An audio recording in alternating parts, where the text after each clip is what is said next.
Hello, everyone, and welcome back to Queen Elizabeth, A Day in Her Life. It's time for the royal news, so let's see what's been happening. The first story comes from the Express, and it's dated May 22nd, 2025. Princess Kate debunks Megan Markles' brutal claim about royal family and latest appearance. And this is by Jasmine Carey, royal reporter. Princess Kate has debunked a claim once made by Meghan Markle during her latest royal appearance at a Buckingham Palace garden party. The Princess of Wales, 43, stepped out in the gardens of the palace on Tuesday with her husband Prince William and other royals by her side to meet people from all across the UK. While the princess caught the attention of royal fans with her sunshine yellow dress, she also warmed the hearts of many by hugging members of the public. As sweet as this gesture was, it also debunked claims made by Meghan Markle in 2022 that suggested Kate and her husband were not fans of hugging. Speaking in the 2022 Netflix docuseries Harry and Meghan, the Duchess of Sussex wrote about the moment she first met the couple together and made the suggestion that William, 42, and Kate found hugging jarring. She said, "When Will and Kate came over and I was meeting her, Kate, for the first time, I remember I was in ripped jeans and I was barefoot.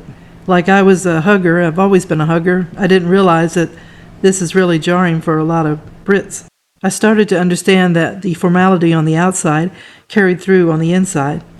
However, Kate certainly didn't seem to find hugging jarring yesterday at the garden party, instead proving that quite the opposite was true.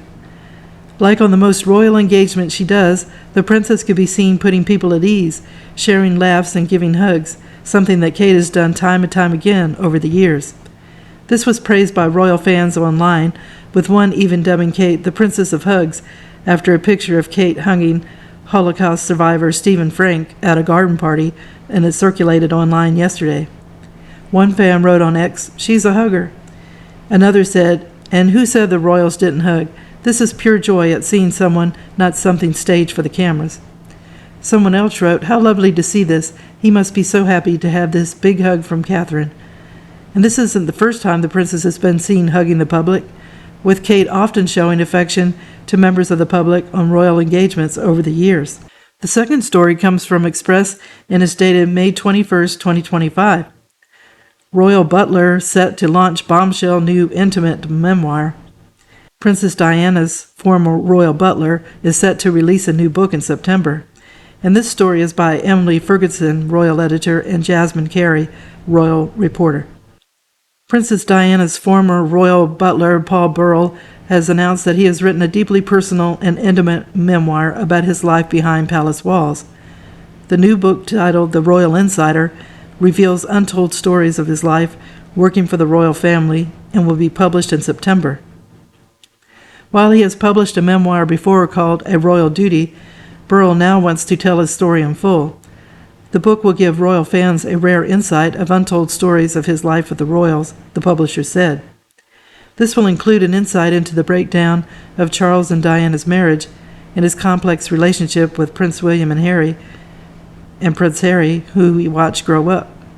Speaking ahead of the book's launch in September, the former royal butler said, "I'm an ordinary man, but have had an extraordinary life.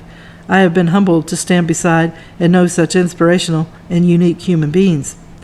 At this stage of my life, it feels like the right time to reflect and open up about my story. It is my privilege to share it with you." The book has also been described as an emotional roller coaster.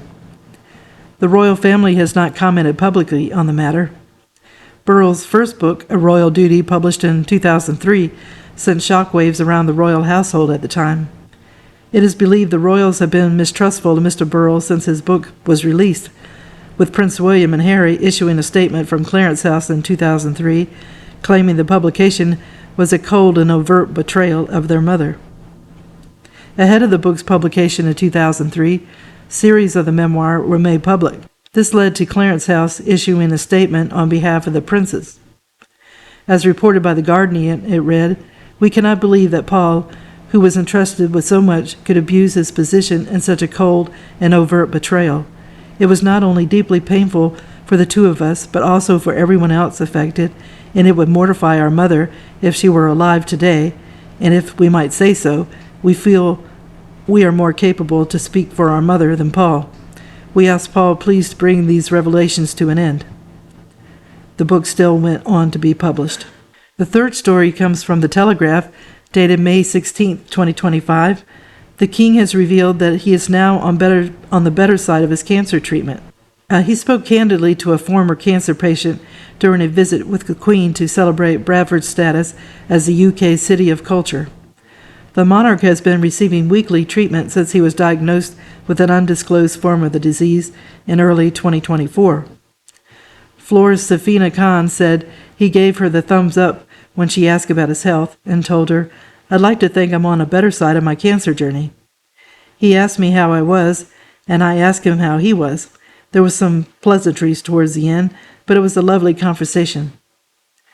The king stepped up his workload at the start of the year, following positive progress with his treatment, which has continued despite a bump in the road when he briefly was admitted to the hospital after experiencing temporary side effects in March.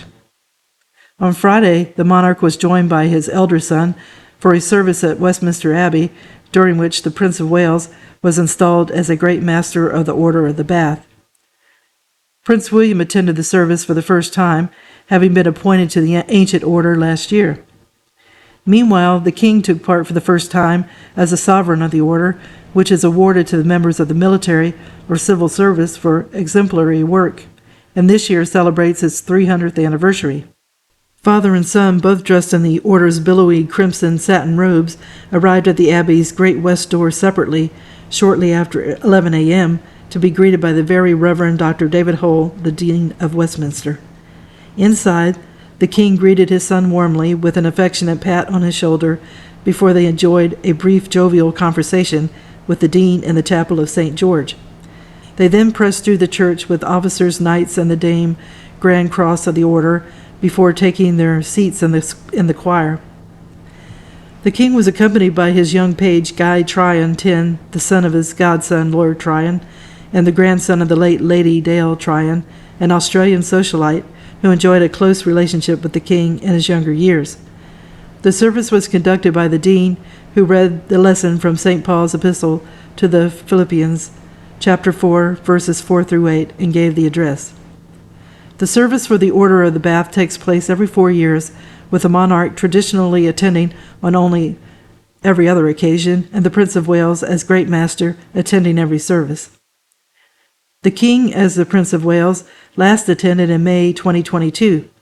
This year's service was brought forward by a year to coincide with the 300th anniversary, meaning the next one will not take place until 2030. The order consists of up to 120 knights and dames Grand Cross, 295 knights and dames Commander, and 1,455 companions, in addition to the Sovereign and the Great Master.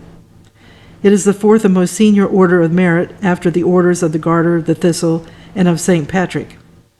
The late Queen last attended the service in 2014, when, due to her frailty, the then Prince Charles stepped in to perform her duties by making the offering, a task that involved climbing steep wooden steps in full regalia. King Charles will be flying to Canada for the opening of the Commonwealth country's Parliament at the end of May, and after a busy summer period, will be hosting a state visit by Emmanuel Macron, France's president, when the royal diary is normally winding down. And the third story comes from People, May the 20th, 2025. Queen Elizabeth's warning to photographer at Megan Markle and Prince Harry's wedding. It's not me you have to worry about. And this story is by Janine Henney, and she's a royal staff writer for People Digital. Queen Elizabeth brought her signature quick wit to Meghan Markle and Prince Harry's royal wedding day, right as it was time for the official family photos. On May 19th, photographer Alexei Lumirsky, who captured both the couple's engagement portraits and their royal wedding pictures, shared behind-the-scenes anecdotes in the TikTok video timed to the Duke and Duchess of Sussex and the Duke and Duchess of Sussex's 7th anniversary. Lumirsky recalled that Harry gave him one crucial tip when it came to photographing his grandparents, Queen Elizabeth and Prince Philip. Be quick. They've taken many pictures in their life. It's not their fun part. So if you don't get it quickly, they're going to just move out, Lumirsky remembered Prince Harry as saying. Lubomirsky took Prince Harry and Meghan's official engagement pictures in December 2017 and was asked back to capture the official photos of their May 2018 wedding day in Windsor. The photographer recalled that he and his team had meticulously prepared to be so ready for the all-important moment, so he and Harry were stunned when the Queen and Prince Philip arrived early. All of a sudden, Harry looks over my shoulder and goes, "Oh, they are here," Lubomirsky said.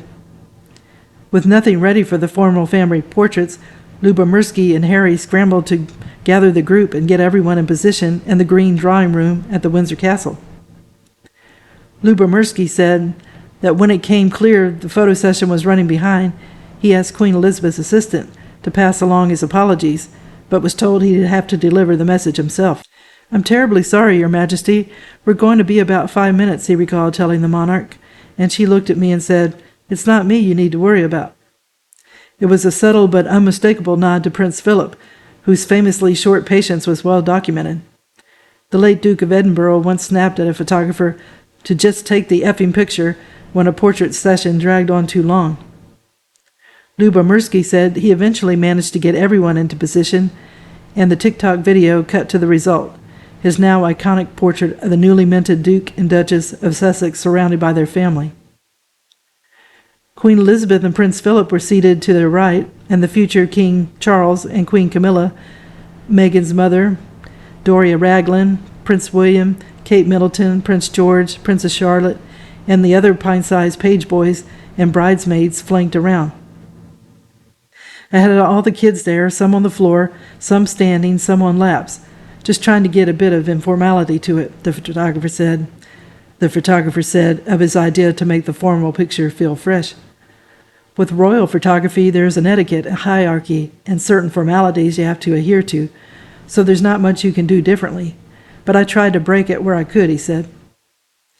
7 years later, Meghan marked her 7th anniversary with Harry by sharing a collage of previously unseen personal photos highlighting milestones throughout their relationship, including a wedding portrait by Lubomirsky. 7 years of marriage, a lifetime of stories, she wrote. Below, this post set to the Proclaimer said, "I'm going to be 500 miles." The montage featured several never-before-seen shots of the couple, as well as new pictures of their children, Prince Archie, 6, and Princess Lilibet, 3. Thanks to all of you, whether by our side or from afar, who have loved and supported us throughout our love story. We appreciate you. Happy anniversary, she said. And I will end the video here. Well, I hope you enjoyed the video, and if you haven't subscribed, if you could do so, it would help the channel to grow, as well as giving it a thumbs up. It's all a great help. And if you haven't clicked on the notification bell, if you could do that, it lets you know when a video is posted. And I wish everyone a good day, and tune in again soon to the Royal News, which is part of Queen Elizabeth, A Day in Her Life. Thank you.